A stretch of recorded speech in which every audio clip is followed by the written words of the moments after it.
Hey friends, I hope you're having a good day today.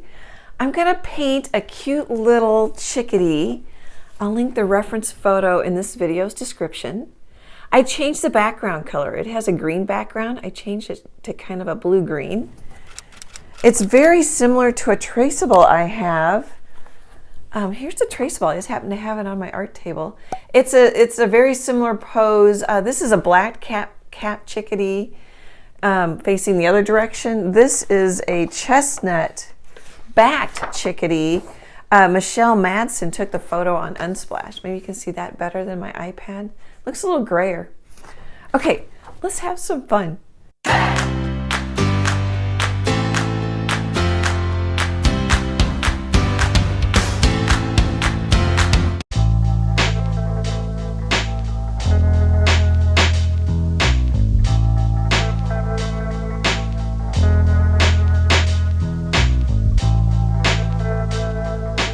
Okay, let's set the table. I have an 8" by 8" wood panel from US Art Supply. You can get it from their website. As I'm videoing this, they have free shipping, and you also can find them on Amazon. I really like them. 1.5 inches thick. They call it a cradled wood panel because it has the depth. And I put yesterday, or actually the day before, I don't have it handy, I put 2 coats of clear gesso on it. You could mix paint with this too if you wanted to paint color on the wood. What else? I wrote the word love on it with a Prismacolor New Pastel. I really like these and the Hippie Crafter ones. They have less dust. And then to set the table with my paints, I have titanium white, right there, cad yellow semi-transparent. I think my only opaque color is the titanium white. The box is filled in. Quinacridone magenta, yeah, that's semi-transparent. Phthalo blue-green shade. I've used these colors in quite a few of my videos. That one, it says it's completely transparent. And Mars Black. What is Mars? Oh, Mars Black is opaque. That makes sense. Okay. And then I want an aqua green background like I showed you in the intro. Actually, this is darker. I wonder if I'm going to want it a little darker, but I'm going to mix some browns in it.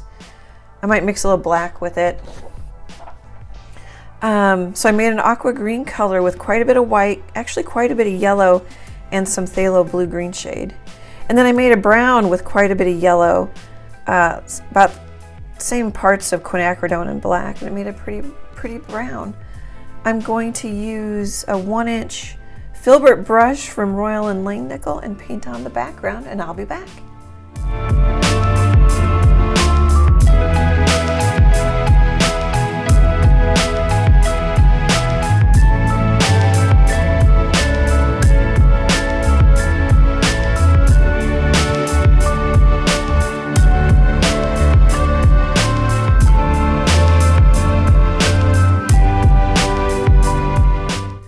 Just a thought, this is really pretty and I love it. It works. I just kept smearing paint in a circular motion. Added a little water if I wanted it to flow a little bit more.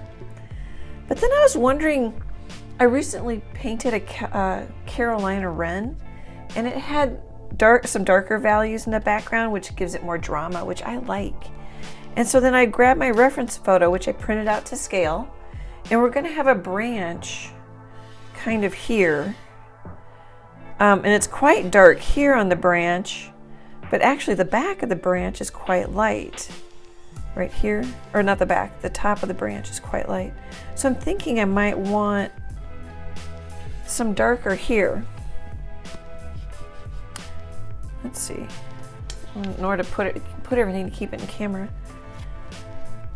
So I'm going to grab a little, just like dip the corner of my brush in the water.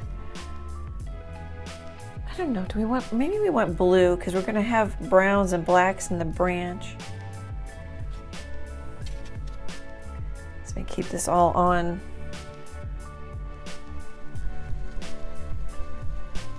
And my brush is dirty, so it's actually, I didn't even really realize that it's not going on as dark as I thought it might.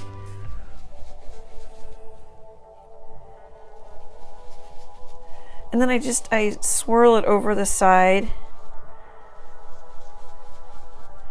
so that so that the image goes over onto the side. And actually, it doesn't matter how far we come down because we're going to have a branch.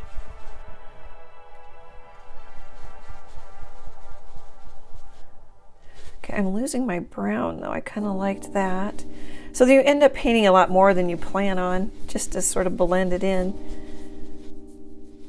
And I like, well, I don't know if I need the white. I like that we have some light. Excuse me, my voice is rough today.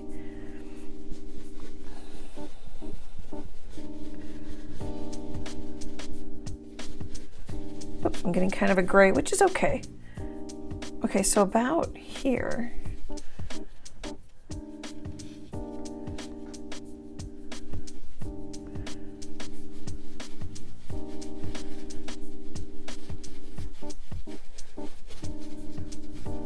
Isn't that fun? You just get fun marks. You could go the other direction. Sometimes I swirl the other direction.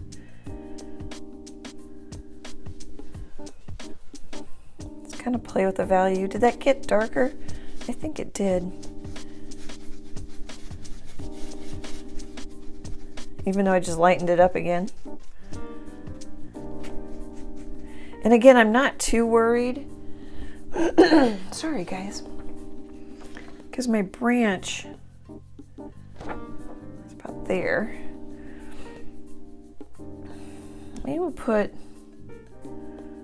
kind of lost my brown. Well, I kind of wanted the brown over here when I first decided, because I don't know how I'm going to paint the back side of the bird. So maybe we'll put some brown back in here.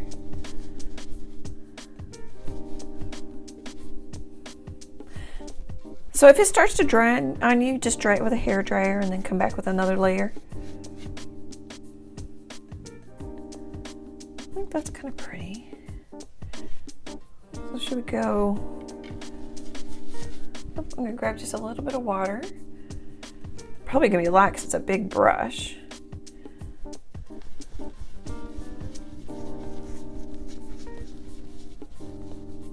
I'm going to wipe off some of my paint onto a paper towel there.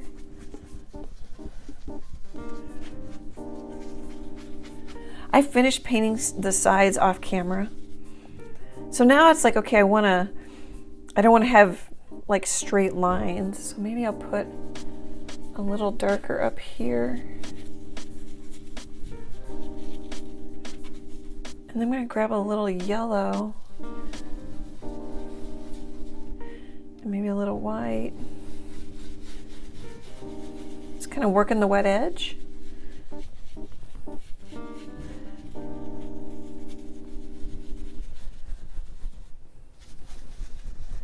And it's going to dry a little darker. Oh, and I want to make sure that I don't forget my sides up here.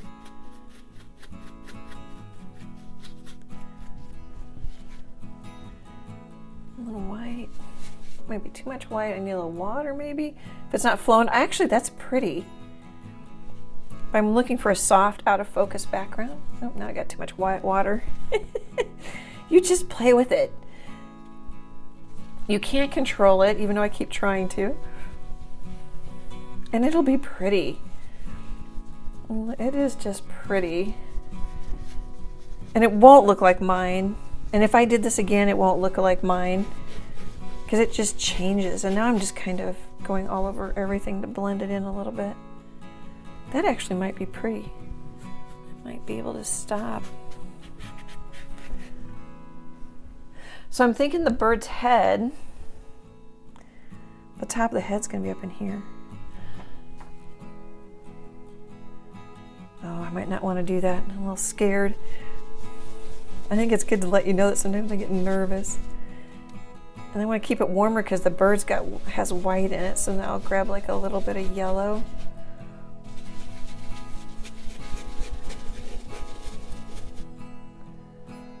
There, I think we're dark enough, and I think we're done. I'm gonna go have some lunch and I'll be back.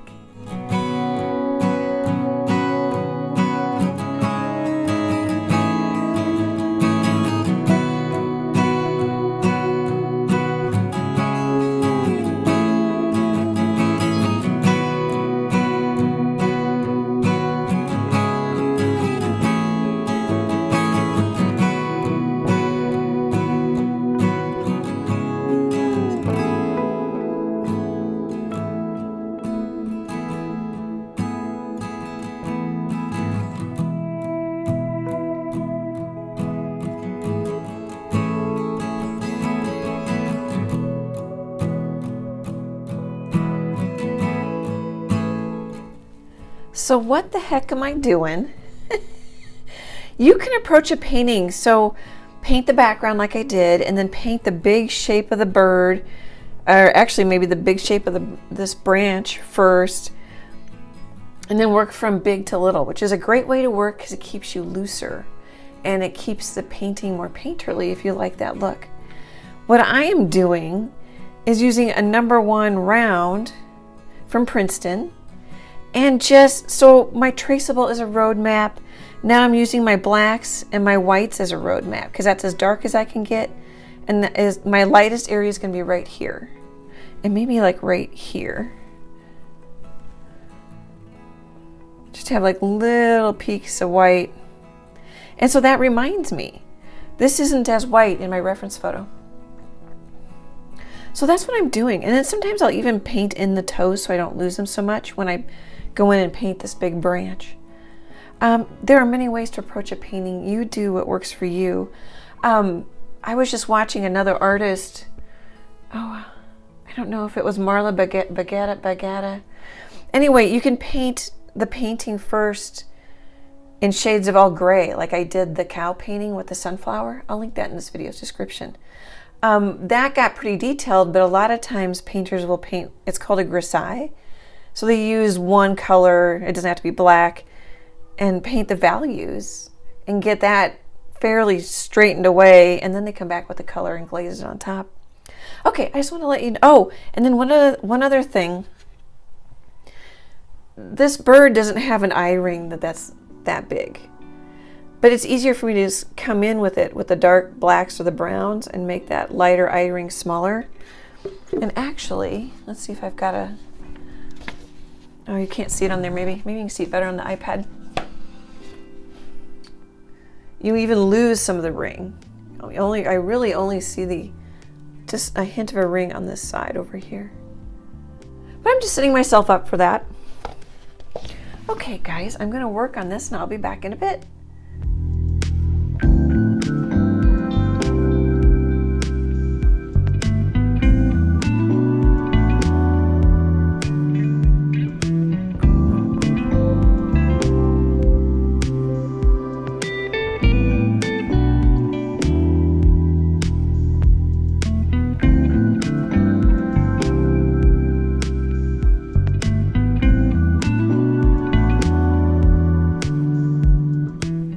Hey, I had a couple thoughts pop into my head because I had a couple comments on YouTube. It was under a cow video and that people struggle with painting fur. Brushstroke direction helps you a lot. You don't need to show every hair, every piece of fur. Same with this wood. I can see in my reference photo, and actually I might have the angle off a little bit. See how there's just some, like it was cut with a chainsaw or some sort of saw. And I can see those lines. Actually, I have them going down a little bit. They actually go a little bit more, not quite horizontal.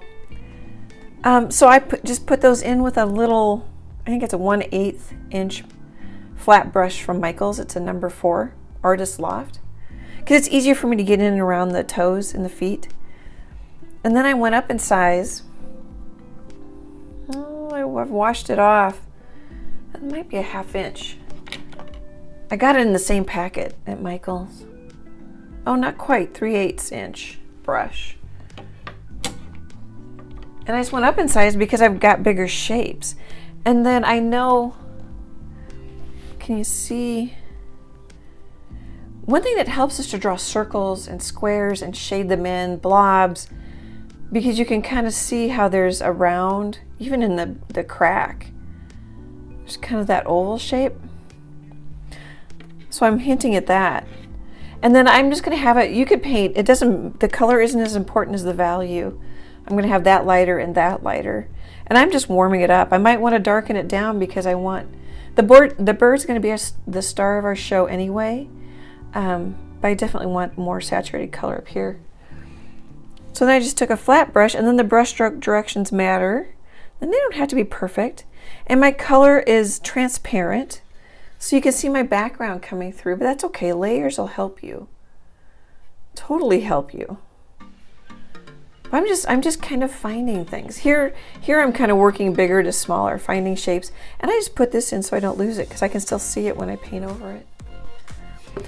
So brushstroke direction will help you with just about everything, because this is the way the feathers grow. And that you can see that. So, excuse me, a reference photo is really helpful because you can see that's what the feathers do. I hope those comments help.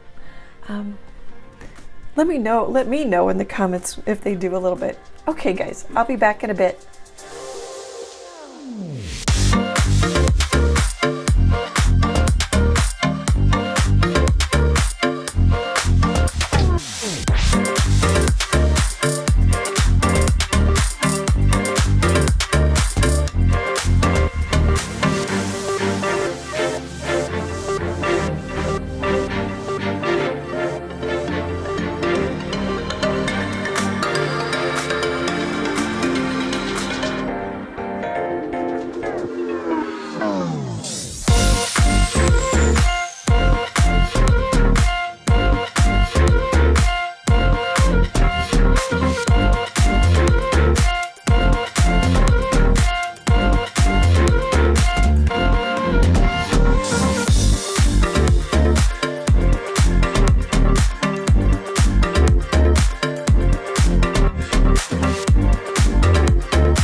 Hey friends, I mixed some more of my browns because I was running out.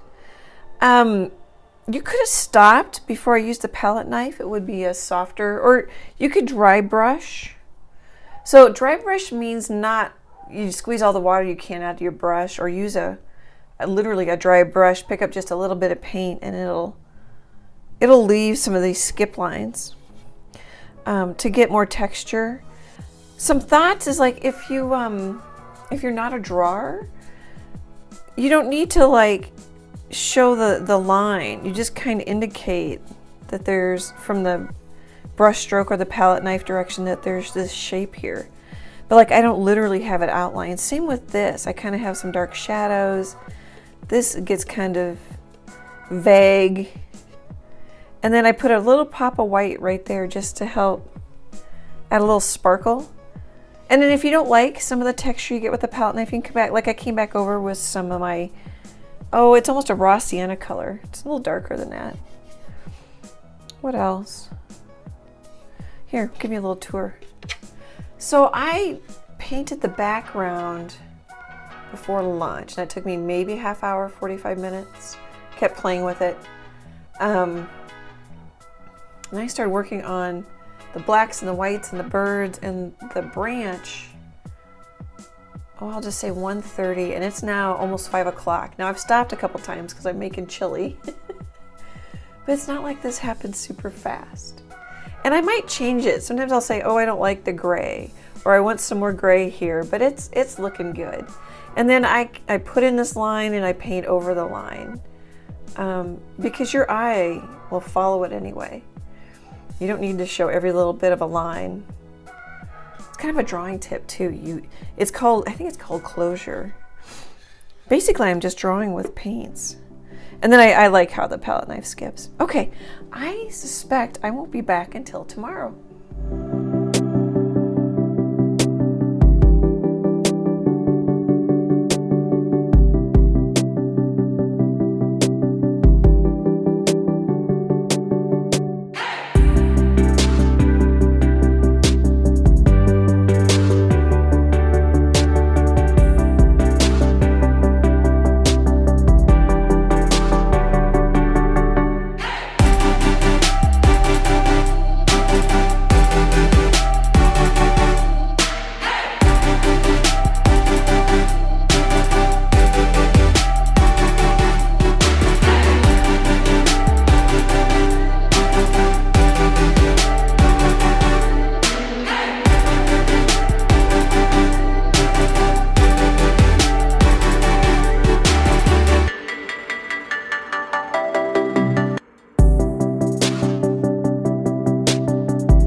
Okay, I thought I'd pop in and just chat a little bit.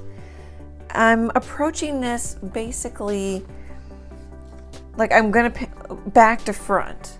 So I'm gonna paint the rusty feathers over these feathers. I'm gonna paint this next because some of these, well, it doesn't really matter because I can come back and fix it. Acrylics are really forgiving. But I'm thinking these rusty feathers go over these feathers. But it gets a little complicated because, you know, you can't get it wrong. That's just sort of how I'm approaching it. These white feathers are going to go over the rust feathers, that kind of thing. What else? Oh, I've been using this number 10 filbert from Zooting. I got them on Amazon. And I've been using the number 1 round from Princeton Select for like the feet. And I put blue in the feet, which is fun. I think I'm going to put a little blue in the white gray areas down here. Here, maybe you want to see the feet. You can make them gray. I just like putting color in them. I might put some yellow up here to really make it glow. I don't know if it needs it. It already glows pretty nice. I think that's about all I wanted to pop in and say. Oh, I don't know if I mentioned this, but I ended up taking my sky color. I put some water in it recently because it's drying out. I've been painting this little bit here today for a couple of hours. I'm just going slow. I'm enjoying a podcast. I'm enjoying this painting. I paint faster during the lives, but I put a little water in there just to kind of keep it awake. I could mix more of the color because I know what colors are on my palette. But where I was going with that was I put a little bit of the sky color back into the wood. I think that's just kind of fun. I don't know if you can see it a little bit there. So 3 places. Okay guys, I just wanted to pop in with a couple comments that I'm painting slow. This one's gonna take me, oh, I'm already on day 2. Trying to think, yeah, I'm on day 2. I think I'll finish it tonight. But gosh, I mean, if you think about the amount of time I've spent, 8 to 10 hours, just because I'm going slow and enjoying it. Doesn't make much sense for what I sell it for, but that's not always the point. Okay guys, I'll be back in a bit.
Hey friends, I'm calling this done. I did add yellow up here. Let me know if you like that. You could of course paint it however you like if you paint from this reference photo. There's a lot of things I like about it, and I just kind of enhanced the color. I enhanced it in Photoshop, and then I don't know if you're going to be able to tell, but then I tried to even make it a little bit more saturated on the painting. I think that this blue belly, it's grayer, actually warmer here. Hopefully you can see that. But I think this blue helps make this look a little more aqua and green, which I like. I like that. What else? I do like the yellow. The sun is kind of coming. I don't know that this cheek would be that white, but gosh, it looks white in the photo, so I did it. Because I think the sun's coming maybe even a little bit more kind of over this way, but also up this way, if that makes sense. What else do we need to talk about? I'm not sure I like the blue feet. The value's right compared to my reference photo. I'm gonna go have dinner, even though I'm calling this done, and then I'll be back like an hour, hour and a half, and have fresher eyes looking at it. I could kind of warm up back here too. There's a lot of little tweaking you can do. Here, we'll give you one more look. I don't know for a screenshot if that works. I haven't done that in a while. All right, now we'll do a little sort of run through. End up making the eye a little bit bigger. Oh, and I put a little like white dot right there to make that for the eye show. You don't see that in the reference photo. Oh, and I did paint the tail just a smidge over the side. I don't know how long it would actually be. And Bert's feet are really big, but sometimes I paint them smaller. A lot of artists do that because their feet are so big. I like it. I love the texture. That was really fun. Here, maybe I didn't paint as much detail or texture on the sides. Or, here I got to move my palette, or on the bottom. Hopefully I wasn't moving it around too much. I know a lot of you guys watch about 6 minutes on average and you zoom to the end to see the close-ups. Okay, well, thanks for hanging out with me. It is so fun for me to hang out with you guys. I really appreciate your support. I couldn't do this YouTube channel or be a full-time artist without all of you. Great, big, happy art hugs, and I hope to chat with you soon. Bye, guys.